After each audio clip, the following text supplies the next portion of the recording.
महाराष्ट्र राज्याचे उपमुख्यमंत्री स्वर्गीय अजितदादा पवार यांना मुरबाडमध्ये विविध पक्षांच्या मान्यवरांनी केली भावपूर्ण श्रद्धांजली अर्पण। महाराष्ट्र राज्याचे उपमुख्यमंत्री अजितदादा पवार यांचे विमान अपघातात अकस्मात निधन झाल्याने संपूर्ण महाराष्ट्रात शोककळा पसरली। महाराष्ट्र राज्य एका बहुआयामी नेतृत्वाला हरपला।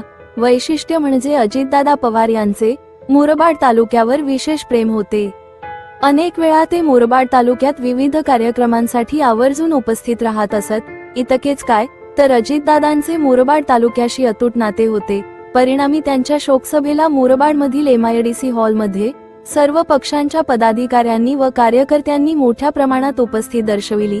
संबंधित शोकसभेत आमदार किसन कथोरे मुरबाडचे तहसीलदार उपस्थित होते, तर प्रमोद हिंदूराव, माजी आमदार गोटीरामभाऊ पवार, सुभाष पवार, चेतन पवार, संतोष विशे, रवींद्र चंदने, रमेश हिंदूराव, दीपक वाघचौडे, विलास देशमुख, HP घोलप इत्यादी पदाधिकाऱ्यांनी तसेच महिला पदाधिकाऱ्यांनी स्वर्गीय अजितदादा पवार यांच्या आठवणींना उजाळा देत भावपूर्ण श्रद्धांजली अर्पण केली।